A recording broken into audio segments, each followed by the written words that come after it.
Let me tell you something recently that's happened in my life. During this week, I was driving to work really early in the morning. I wake up at 6 a.m.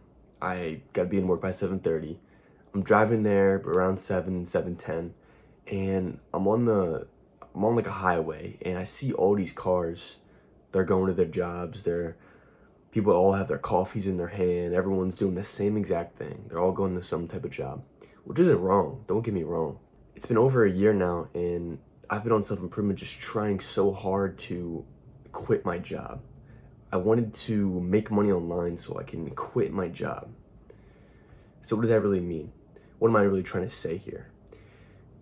I was sitting in my car and I looked back at myself from 6 months, maybe 3 months ago, maybe a couple weeks ago, maybe even yesterday. And sometimes you can't just help but to think, why didn't you just do this? Why didn't you just do that?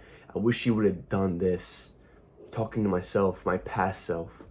I wish you would have just done this so I wouldn't have to be so miserable driving to my job in the morning. This is where the whole topic of sabotaging your future self, because a lot of the times, even though we do make mistakes, and that is perfectly okay, a lot of the times we will sabotage our future self. We will bear the pleasure now so future self can bear the pain of that pleasure. The whole point of self-improvement is so our future self can bear the fruits of our labor, our discipline, our actions that we take now.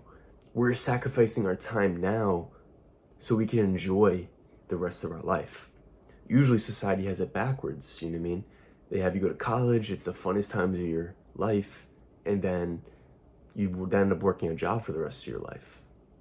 Doesn't mean you won't enjoy it. I didn't say that. I'm just saying it's kind of backwards with self-improvement. We are trying to sacrifice the time now so our future self can bear the fruits and enjoy and be proud and be happy of what he has done.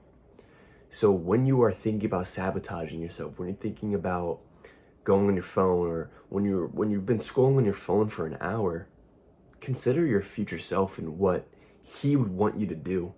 And 3 months from now, even tomorrow, even a week from now, you're gonna look back at yourself and wish you would have done a little bit more.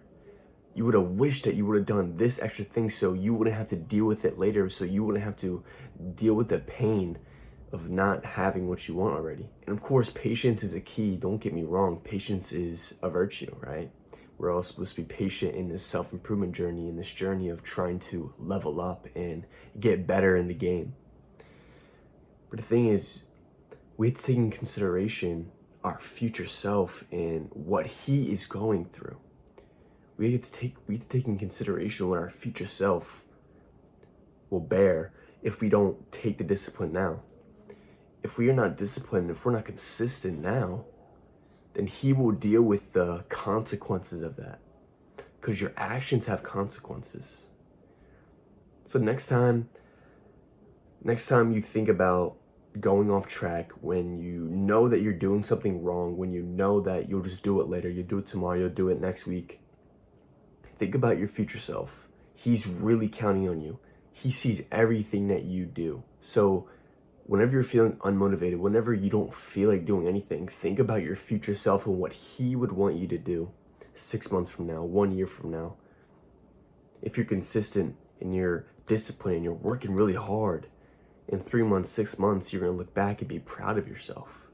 Your future self, your past self, you'll thank him for putting in the work. Of course, we're all not perfect, and we make mistakes. We maybe take a day off. We don't exactly do what we're supposed to do, but always take in consideration that whatever you sacrifice now will be for your future self later.